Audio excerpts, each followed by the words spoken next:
Centaur, your kind of company.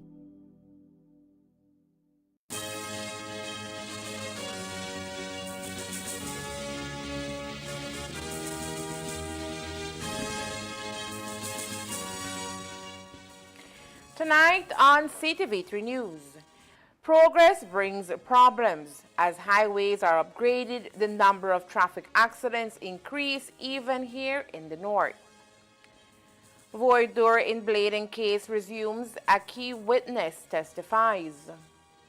Belize's revised gender policy, we take a deeper look at the dossier which focuses on both women and men. And we take you to Corozal as we visit the Senior Farmer of the Year. These are some of the stories we have for you tonight in our newscast for Wednesday, April 10th, 2024.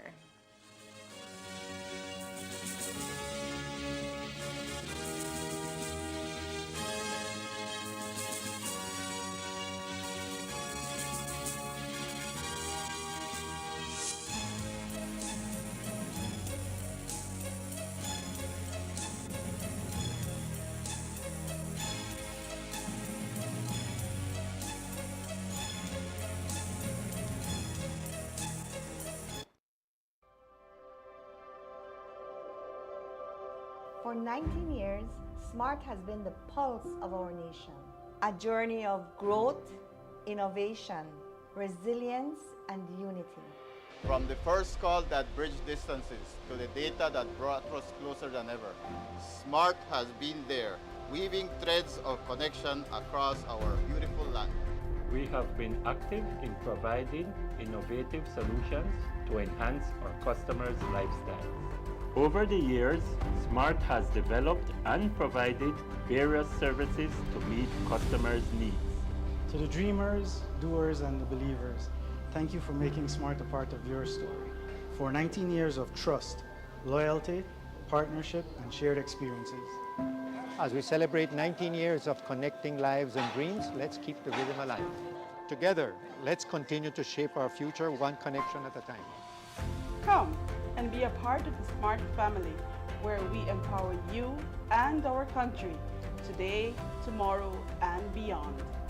SMART, bringing people together.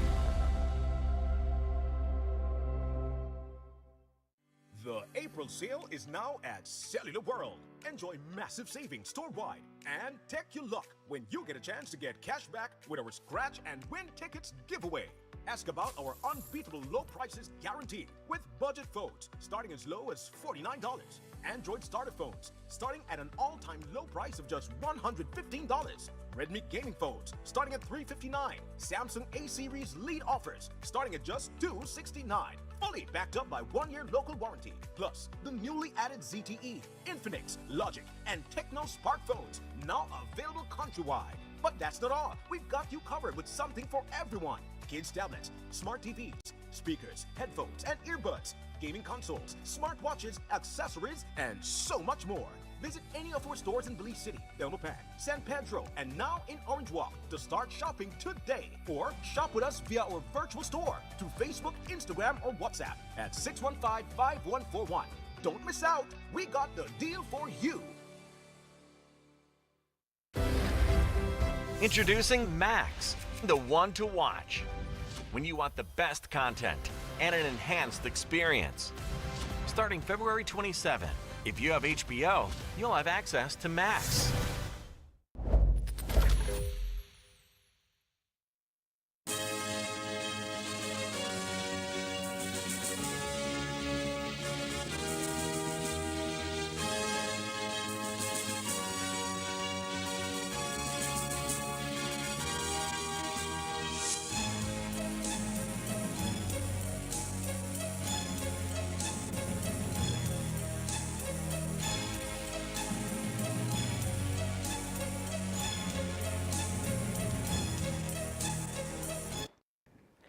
Good evening with your news. Also simulcast on Fiesta FM 106.7. I am Joanna Rodriguez. Families across Belize have been receiving unwanted news about their loved ones being caught up in the middle of traffic accidents on all highways. The high incidence of these traffic accidents is alarming and is cause for great concern. While not all incidents have ended up with fatalities, the trauma that lingers in the minds of the survivors is inexplicable. Yesterday, we asked the chief engineer in the Ministry of Infrastructure Development and Housing for comment in relation to how these RTAs are becoming more regular, almost at the same rate of the upgrading of streets, highways, and bridges in the country. Here is what he told us. As the chief engineer, that's a concern for myself and also for the ministry, not just on the Philip Wilson Highway, but across the entire country and all our main highways, because we have seen an increase in traffic incidents and traffic fatalities on a number of our highways that we have recently upgraded. And from what we have received in terms of information is that most of the incidents that are occurring are because of speeding on the main highways. And so the safety of the public is a real concern for us.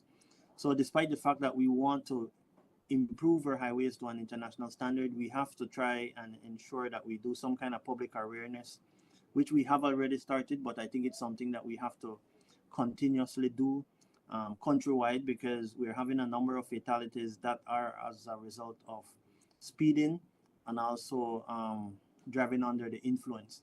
And so these are two key aspects that we want to address, but it's something that we have to start with from the schools. And so we're also liaising with the road safety unit from the Ministry of Economic Development in an effort to work closely together with them and the Department of Transport for us to try and minimize these accidents that are occurring. A number of the villages has asked and requested from the ministry for us to install pedestrian ramps and bumps along the highways, but that is something that we don't want to continuously do, because it really reduces the travel time that we're trying to improve when we improve our highways. But if we have to improve the highways and go back and put in bumps and pedestrian crossing, basically we're defeating the purpose of improving travel time. However, we have to look at both issues in a keen manner, because both are very important in terms of safety of motorists and also in terms of the movement of goods and services on our main highways. So it is something that is very crucial for us, and we'll continue to look at it. And as a reminder, in December 2023, the Motor Vehicle and Road Traffic Act traffic law was amended so that all passengers in a motor vehicle shall now wear seatbelts at all times on a public road, which includes streets. Failure to comply with results in the issuance of a $50 traffic ticket. A grace period was given for compliance ending of March 2024. Hence, this change is being enforced by the authorities. Also, a new traffic law was enacted prohibiting the use of electronic devices, including cell phones, while driving. Drivers are now required to use a hands-free device while operating a motor vehicle. Persons found guilty of this offense will incur a charge of up to $500 with 6 months imprisonment for non-payment. Now on pause for a few weeks, on Tuesday, a very important witness took the stand in the voidor within the trial of the Bladen 12 drug plane landing case. G13 officer from Punta Gorda, Police Corporal Radra Mushkamp, was called by the prosecution as its 9th witness. Corporal Mushkamp was cross-examined for his involvement in the caution statement given by Moises Perez out of one of the accused. The defendants are of the belief that Mushkamp physically abused Perez to get the caution statement. But throughout the cross-examination today, Mushkamp denied these claims. Attorney Dickie Bradley shared more with us at the end of today's proceedings. This is an important witness. The allegation against him by some of the defendants is that he is the one that beat them. He kicked, stamped, he beat them and bad. I will not release the photographs and the medical papers. I will speak to Attorney Banner about this matter, but this is more than just this case. We just simply cannot, if the allegations are true, can't proceed this way. There's an important reason, because when somebody says something to the police or they write something incriminating themselves, that is important evidence. The law in our country is that you cannot use anything obtained from an accused if he was threatened, promised anything, coerced, and worse if he was beaten and tortured. The law in Belize is very clear on that matter. The judges for when all my hair was black, they've always upheld this important principle. That is why you hear we ask if they even explain to the people in Spanish what voluntary means. As when you say somebody, you have given a caution statement, they might not know what is a caution statement. A caution statement is you sink yourself. So it is important. This officer is accused of doing things he should not have done. The trial within a trial was adjourned to May 27th, when it is expected that a week will be set aside to conclude the voir dire and allow time for the main trial to take place. Well, if it was left to us, this finish on one more day, this would finish. This is unfortunate because you all heard the prosecution say to the court, we are going to ask for a longer adjournment because there is another case in San Ignacio. We don't agree with that. That is why I was asked to put in writing that the lawyers doing that other case agree that we should try to finish this. Yeah? So that is we do not agree with that. We agree, let's get out of the voir dire and let's get on with the case. We are not in favor of that. And the magistrate has been very serious and contacted the other magistrates and has been able to work out an arrangement. I shall announce that when we come back, 1 week right through, and if they don't bring the additional 7 or 10 witnesses, then the threat we with, the voir dire will be over and we could get into the proper hearing. As previously mentioned, the case was adjourned to May 27th, when additional prosecution witnesses are expected to appear. The matter of bail has been a long-fought issue for seasoned attorneys who say it is oftentimes used as a tool by Belize's legal system to deny accused Belizeans of their freedom. Senior defense attorney Richard Dickey Bradley, when addressing the media earlier this week, also touched the subject on bail and how he feels it is often weaponized against accused persons. The new judges are using every excuse to deny bail to persons who are being accused. Let me say, my colleagues, they are very upset over this. You can't be denying bail for an accused person unless there is compelling reason. You can't use, they're using some word in the Crime Control Act, an act that the PUP government should have thrown away long ago. They're using the word special reasons. The act itself, the law, does not define special reasons. They are, in fact, interpreting the law, which in our respectful and humble view, honorables, that is not what you do when you're upholding the constitutional right of persons to their liberty and their freedom. They need to take into account when you tell a man, no, you're staying in jail on an accusation. What happened to your family? I pick them when they eat every day at school. We are not a people who got a lot of money. We juggle and eat and talk us the morning and want this and want that. Earlier this week, we told you about Belize's new gender policy. The 2024-2030 gender policy was approved and adopted by the Cabinet earlier in April, following extensive consultations with various stakeholders over the past 3 years. The new policy was drafted with technical support from UNDP and implementing partners, and seeks to achieve gender equity and end discrimination against women and girls in Belize. The updated policy focuses on the gaps and areas for further action in each of the 6 areas, including health, education, wealth and employment creation, gender-based violence, women in power, and decision-making and organizational system strengthening. We still have a very severe problem when it comes to domestic violence and gender-based violence. Obviously, we can see women in decision-making and leadership positions. There's still a lot that we can do in that area because female representation at the very top is still very low.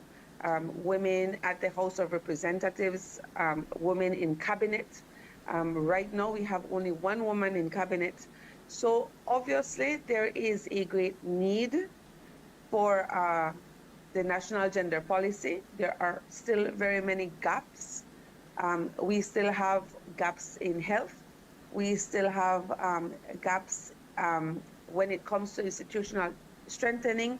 We are already working on many of these. And so when it comes to also income generation for women, we still have strides that we need to make because we are not, there's not equality, not just yet. So we're working on those things, and that is why we still need to have a gender policy to guide all these actions. And there was a thorough analysis of where we were at. There's still a need, and now this policy aims to strengthen the institutions that work towards all of these 6 priority areas. Ensuring that gender equity can be attained in our country, according to Ramirez, will require collaboration among a wide cross-section of stakeholders, ensuring equity in areas affecting both women and men in our society. Our partners include everyone. Everyone has a vested interest. Let me tell you, for example, why it's intersectoral. For instance, and we're talking gender policy, and what we seek to do is gender mainstreaming, so that all regulations, laws, policies in this country do not favor one gender over another, or, for example, put at a disadvantage any one gender over another. Women are more likely to be discriminated against more than men, 30%, as I said. But for example, there are a series of policies and laws that are disadvantageous to men. And I would want to bring attention, for example, to paternal leave, which is basically whatever your workplace or employer decides it is. It is not entrenched in law. And for example, women have 14 weeks of paid maternity leave, but men have none. If we are talking about making sure that we are equal, then men are certainly at a disadvantage there. While the policy has highlighted 6 key areas of focus, Garcia says it is important for the different stakeholders to become in tune if real change is ever to be achieved. The Ministry of Health says that breast is best, and they encourage women to breastfeed exclusively for 1 year. But do we have the policies and the regulations and the laws in place for that to happen? And I as a mother and as a working mother that I've always been, I can tell you no, because if you are a lactating mother, if you did the 7 weeks before the baby and the 7 weeks after, you're expected to leave your baby at home when it's 7 weeks old, and go straight back to work, normal working hours. Do you have any areas at your workplace where they can take your baby to you, like a lactating room or a quiet area where you can breastfeed and nurse your baby? You don't. Do we have special hours or to say, okay, well, you can have an hour extra a day so that you can pump, that somebody can bring your baby to you, or that you can run home and breastfeed? You don't. So, well, the Ministry of Health is pushing one thing, labor it's totally disconnected, I would say. It's not that they don't care, it's disconnected. And so we need to ensure, and at the National Women's Commission, we identify these areas where the collaboration can happen and ensure that we have a sort of cohesion and across all the line ministries, that what one policy says, the other one sort of picks up on it and it carries it through. And so again, that would necessitate Social Security and different partners to say, okay, yes, this is what we want, and we have to make it possible for women to do that.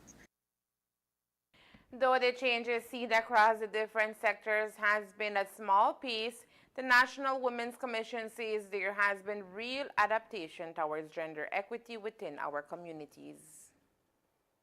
Institutional strengthening. The National Women's Commission was not a statutory body. It now is at the beginning of March. That is one of the things that we did.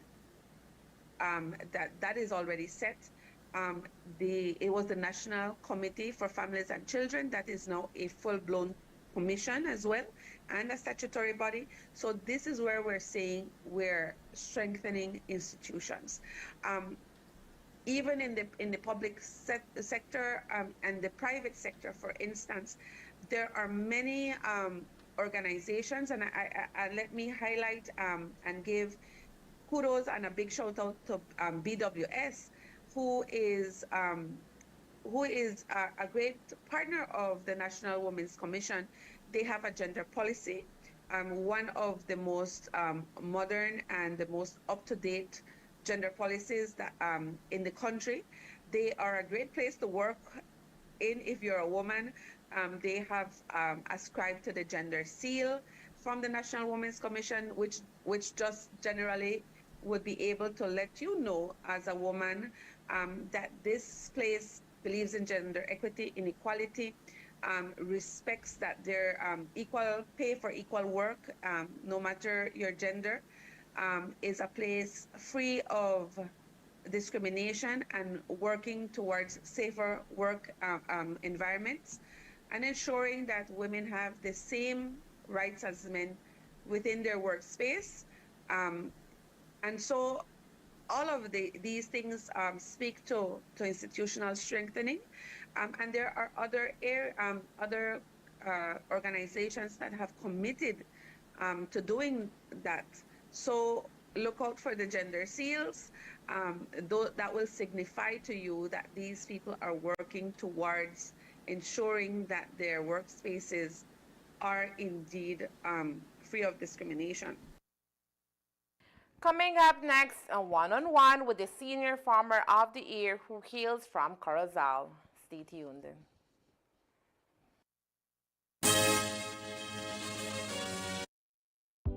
Shop smart for your Samsung devices in Belize and enjoy benefits you won't get anywhere else. When you shop locally for your Samsung, all your devices will be covered by a 1-year local warranty. You won't get that when shopping with the other guys. When in doubt, always look for the Cellular World seal to know you're getting the real deal. Shop with confidence and enjoy your Galaxy knowing that it can be repaired locally at our Samsung Service Center by certified Samsung technicians using original parts and machinery. Even better, enjoy the best LTE experience in Belize, knowing that your Samsung devices are compatible with major local carrier networks. Get the ultimate Samsung Galaxy experience only when you shop from authorized Samsung resellers nationwide. One day, we decided to gather everyone who loves The Last of Us in one place.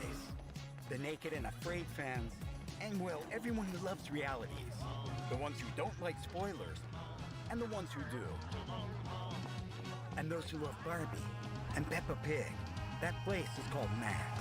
Well, it's not an actual place. It's on your screens, and there's room for everyone. Max is here to bring you more of the stories that you love.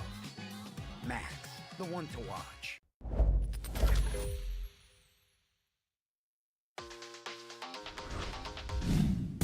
I'm connected. Yo. I'm connected. we're connected. Create the perfect broadband bundle that fits your style with Smart Connect. With the Junior Bundle, get 50% off your national calls and up to 6 gigabytes of data at no extra cost. Get postpaid added for an additional cost of only $25 with the Prime Bundle. Stay connected with unlimited smart-to-smart calls plus 6,300 megabytes of data and free international minutes. For the family, pay $28.13 more and get the Binge Watchers bundle with Netflix. This bundle gives you 4 profiles with unlimited streaming on multiple devices. Visit a showroom near you to sign up and personalize your own bundle combination with Smart Connect.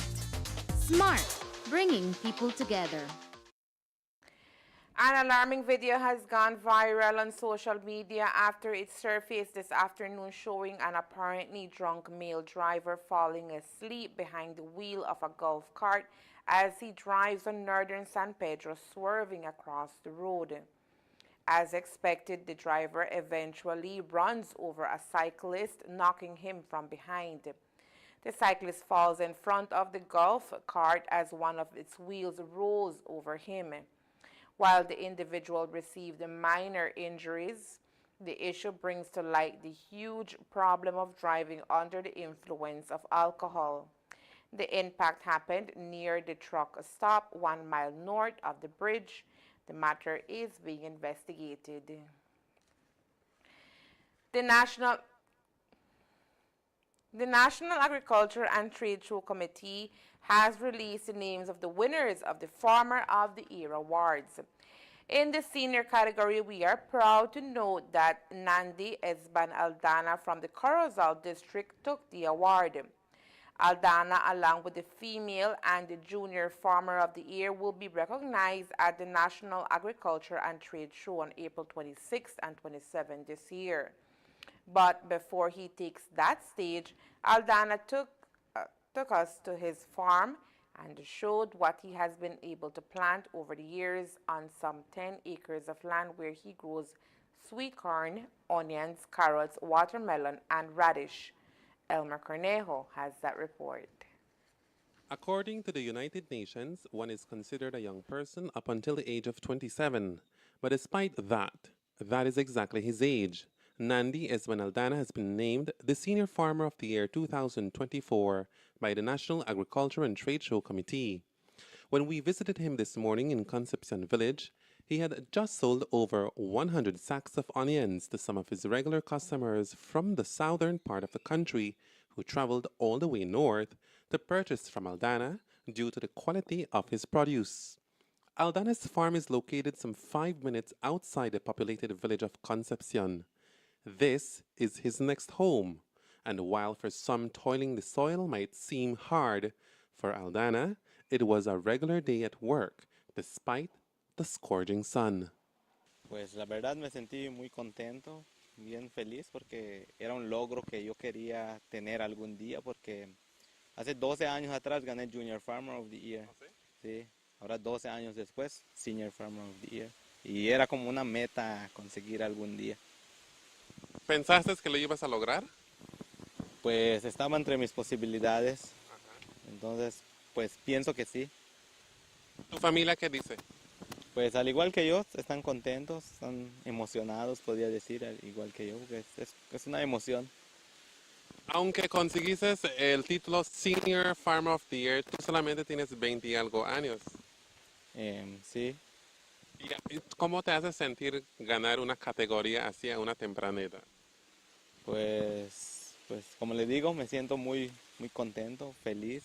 A veces creo que no hay esas palabras para expresarlo, pero como les dije anteriormente, era una meta a lograr en la vida y pues gracias a Dios ya se logró. While securing the title of Senior Farmer of the Year is a great achievement for the 27-year-old, working the land that provides for him and his family from dawn till dusk is a lifetime reward. Un día normal empieza levantando a las 6:30 No, esa hora ya estoy llegando a la finca, 6:30 ya estoy llegando a la finca. A lo más tardar las 7 de la mañana, ya estoy aquí. Un día normal empieza llegando, voy a arrancar el motor de agua, voy a ver dónde es que necesito regar, abrir llaves, cerrar llaves. Y si voy a poner fertilizante, pues aprovecho la hora de regar también porque el fertilizante se anida a través de fertirriego. Y a ese mismo momento pues se le anida el fertilizante.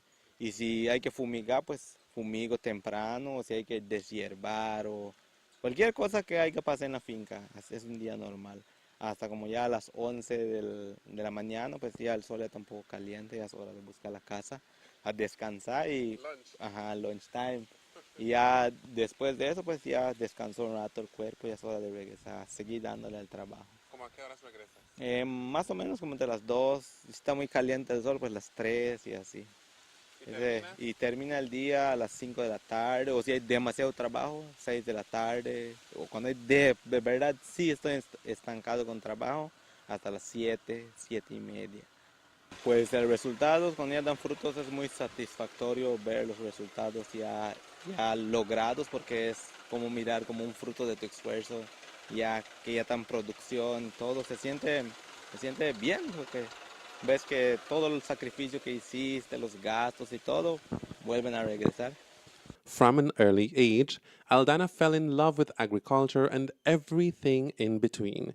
He says he preferred the soil than the school. Pues yo aprendí con mi papá. Mi papá fue un agricultor y mucho antes de terminar la escuela yo venía a ayudarle a él. Y ahí fue donde yo fui desarrollando ese gusto, esa pasión por la agricultura. Y ya después que terminé la escuela, pues me decidí dedicarme tiempo completo a lo que es la agricultura, como hasta el día de hoy. Y ya llevo aproximadamente unos entre 15 y 16 años haciendo este trabajo. ¿Qué es lo que te gusta de esto, Doc? Pues lo que más me gusta es ver el fruto de mi propio esfuerzo. Vengo todos los días y ya veo mis plantas como van creciendo, bonitos todos los días. Sé que si yo le echo ganas, ellos también me muestran el trabajo que yo estoy haciendo. Me siento bien porque ellos veo que estoy haciendo las cosas bien, el trabajo bien. Es bien satisfactorio mi trabajo. ¿Su familia viene también con usted? De vez en cuando, sí, cuando como en tiempo de cosecha, que se necesita bastante mano de obra, se emplea a otras personas de la misma aldea y también la familia viene y da una ayuda extra todavía. For the father of one, farming has not been a bed of roses. He has had his ups and downs, including times when his produce rots in the field, has no place in the market, or ends up being quick cash for unscrupulous individuals who prefer to steal rather than work. But at the end of the day, farming cannot be replaced, says Aldana. Pues cuidamos la finca, se vigila la finca. Pero que me imagino que vienen a robar. Sí, sí, pues como siempre hay gente que le gusta lo ajeno, que no quiere trabajar y se les hace más fácil robar. Pues mi mensaje sería que le echen ganas, porque la agricultura es algo muy bonito, es apasionante para las personas que realmente les gusta, porque si vas a hacer un trabajo te tiene que gustar para que vaya bien. Y pues que si alguna persona no sabe y conoce a alguien que sí sabe, pues que pregunte, que no tengan pena de preguntar, porque para que todos el conocimiento se reparta, porque tal vez yo sé algo y tú no lo sabes, y yo te puedo decir y tú no sabes y tú me lo puedes decir, y compartimos el conocimiento de los agricultores. The National Agriculture and Trade Show 2024 is celebrated under the theme Integrating Sustainable Food Systems, Mitigating Climate Change, Strengthening Agriculture Resilience. Elmer Cornejo, CTV3 News. The attention of all Belizeans is called to the Dream Big Business Innovation Challenge 2024.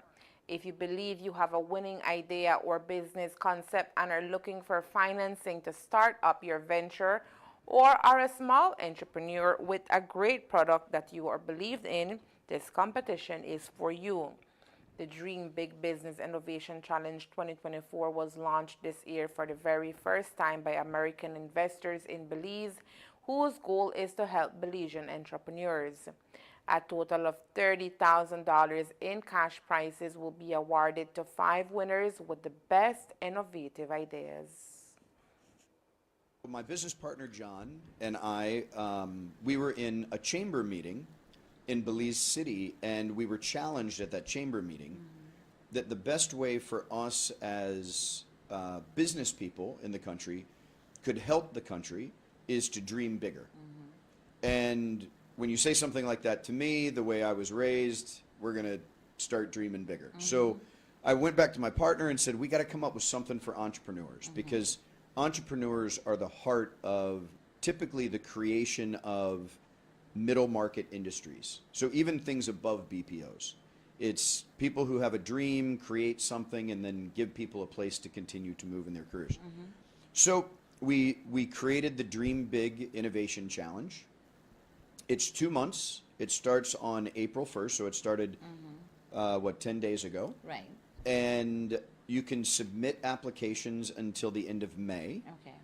Then on June 12th, we'll narrow it down to 5 finalists, and we'll be announcing those somewhere, maybe here. And then we have 3 judges, all U.S. investors, because one of our big goals here is to continue to figure out how to bring more money from the outside into the country from an investment perspective. And those judges will then pick a winner, and we'll be announcing that winner also live somewhere on June 25th. Okay. And the first place winner receives $20,000 BZD. And then second, third, and fourth, and fifth all get $2,500 BZD. So we're giving away $30,000. Our sponsors and our partners that are in this have all pitched in the prize money. Okay. And that money is actually just, it's a prize. So it's not necessarily an investment.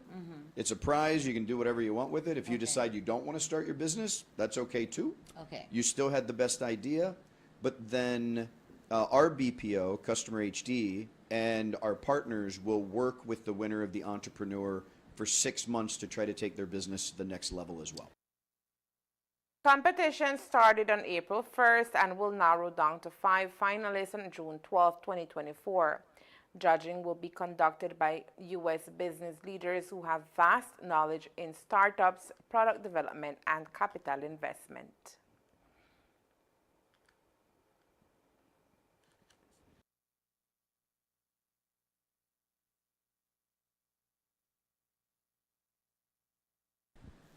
Lots of our agents in our BPO have great ideas that they've talked to us about. We know of businesses that they're running on the side. They're working 8-hour, 9-hour shifts, and then they're going and they're working on their other businesses, which to me is amazing. That's incredible. That's how typically how a business should be started. A business is typically started based on sweat equity. But I would say that one of the big reasons why we're doing this is because the value that we can bring, myself, the judges, so all of the judges that you can see on our website, if you go to dreambig.bz, you can see all this information. The judges that are on the website have managed over $2 or $3 billion worth of investments.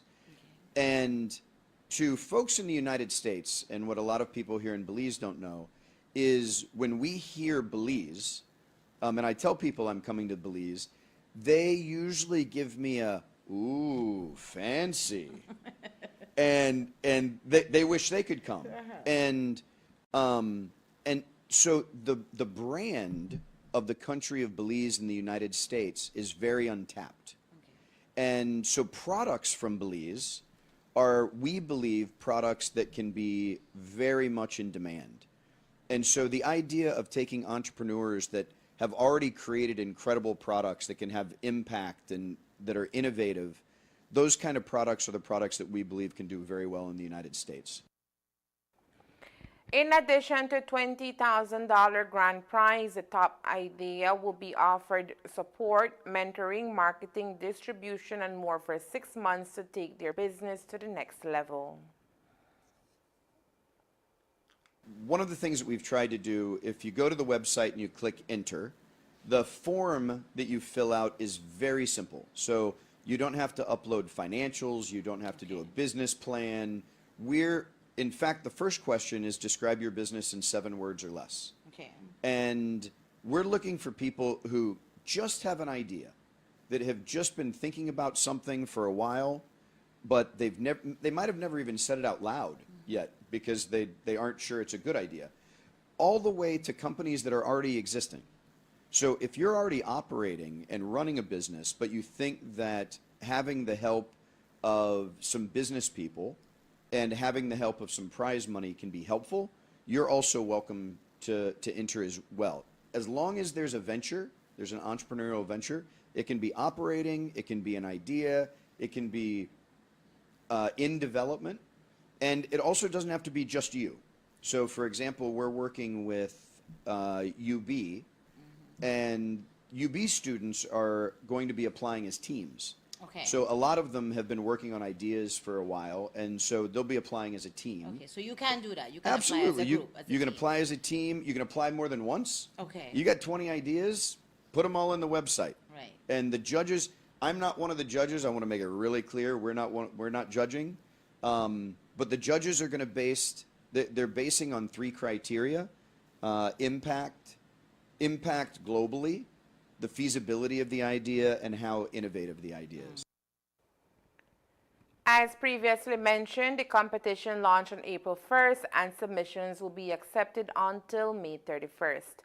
Submissions can be made by visiting the competition website at dreambig.bz. Meteorologists contribute to our understanding of the atmosphere and the weather it produces to help humanity forecast and plan for different situations. This information is critically important to many industries such as shipping and sea fishing. With that said, meteorologists play a crucial role in helping governments and industries understand and prepare for the risks associated with natural disasters such as floods, fires, and windstorms. With the hurricane season fast approaching, Belizeans will depend on the National Meteorological Service of Belize and its personnel, including the Chief Meteorological Officer, for reliable information. But while some of the senior personnel of the Met Service will be passing on that valuable information to Belizean this hurricane season, we can't assure you that the same will happen next year, as some of them are looking to retire and their positions will need to be filled. Now, this is an area of concern, says Chief Met Officer Ronald Gordon. To be honest, we had one additional person coming in on board, and that was last year. So in terms of our forecasting team, it hasn't increased that much. We do hope that persons will become interested in this particular field. We are at a situation right now where several of our senior personnel have retired or about to retire, and we need replacement. So it is something that we do encourage. In terms of the gender balance, I would say that it has flipped. First, we had more males in the field, but certainly at this point in time, in terms of our technical persons, we have more females actually in this field. We encourage, of course, persons of all gender to join.